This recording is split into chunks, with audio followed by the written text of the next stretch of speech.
अस्सलाम वालेकुम दोस्तों। आज हम आपको सुनाएंगे द काइट रनर की कहानी, जो दोस्ती, गुनाह और मुआफ़ी की कहानी है। ये सब कुछ काबिल, अफगानिस्तान में शुरू होता है। आमिर एक अमीर घराने का बच्चा है और उसका बेहतरीन दोस्त हसन है, जो उनके घर का खिदमतगार का बेटा है।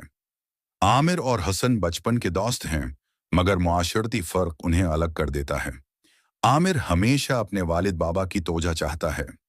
एक दिन काबिल में काइट फाइटिंग मुकाबला होने वाला है। ये आमिर के लिए मौका है कि वो कामयाबी हासिल करे और बाबा की तोजा हासिल करे। काबिल की गलियां बच्चों से भरी हुई हैं, हर तरफ शोर और हंसी है। आमिर और हुसन दोनों अपनी काइटर्स के साथ मुकाबला में शरीक होते हैं। हुसन आमिर के लिए लास्ट कोट पकड़ने जाता है ताकि आमिर मुकाबला जीत सके, लेकिन अचानक कुछ लड़के हुसन पर हमला कर देते हैं। आमिर सिर्फ देखता रहता है और मदद नहीं करता। ये लम्हा कहानी का सबसे अहम मोड़ है, क्योंकि ये आमिर के अंदर गुनाह और एहसास नदामत पैदा करता है। इस दिन के बाद आमिर और हुसन के ताल्लुकात बदल जाते हैं। आमिर अपने गुनाह की वजह से खुद को कसूरवार महसूस करता है, मगर किसी से कुछ नहीं कहता। हुसन अब भी आमिर के लिए वफादार रहता है, लेकिन उनके दरमियान एक छुपी हुई दूरी पैदा हो जाती है। ये हिस्सा हमें ये सिखाता है कि गुनाह छुपाने से ताल्लुकात पर असर पड़ता है। 1980 की दहाई में सोवियत फौज अफगानिस्तान पर कब्जा कर लेती है। आमिर और बाबा फैसला करते हैं कि पाकिस्तान जाना बेहतर है। वो अफगानिस्तान छोड़कर नई जिंदगी के लिए पाकिस्तान रवाना होते हैं। काबिल की गलियां तबाह हाल और खौफनाक हो चुकी हैं। ये मंजर दिखाता है कि जंग कैसे आम लोगों की जिंदगियों पर असर डालती है। पाकिस्तान के बाद आमिर और बाबा अमेरिका के शहर फ्रीमोंट में आते हैं। बाबा रेस्टोरेंट में काम करते हैं और आमिर यूनिवर्सिटी में पढ़ाई करता है। आमिर को लिखाई और अदब में दिलचस्पी पैदा होती है और वह एक दिन कामयाब लिखारी बनने का ख्वाब देखता है। ये हिस्सा हमें दिखाता है कि मुश्किल हालात में भी मेहनत और तालीम की अहमियत है।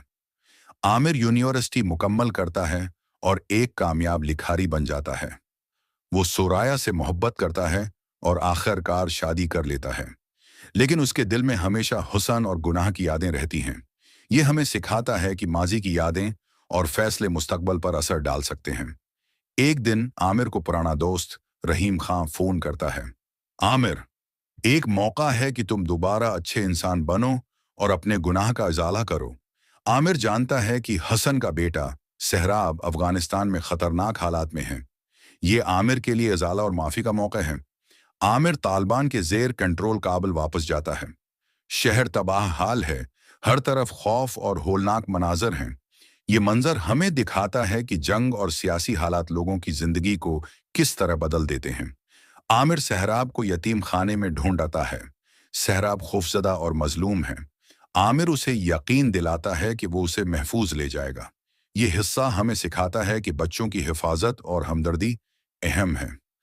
आमिर सहराब को बचाने के लिए तालिबान के एक आदमी असफ से लड़ता है। लड़ाई शदीद है और आमिर जख्मी होता है, मगर सहराब महफूज रहता है। ये लम्हा आमिर की हिम्मत और नेक नीति को जाहिर करता है। आमिर सहराब को पाकिस्तान ले आता है। सहराब इब्तिदाई तौर पर उदास और खामोश रहता है। आमिर आहिस्ता आहिस्ता उसका एतमाद हासिल करता है। ये हमें सिखाता है कि एतमाद हासिल करने के लिए सब्र और मोहब्बत जरूरी है। आखिरकार कैलिफोर्निया के पार्क में आमिर ने काइट फ्लाई की और कहा, तुम्हारे लिए 1000 बार भी। सहरा मुस्कुराकर काइट का पीछा करता है। ये मंजर उम्मीद, मुआफी और मोहब्बत की अलामत है। उस कहानी से हमें सीखने को मिलता है कि गुनाह की तलाफी, दोस्ती और उम्मीद हमेशा मुमकिन है।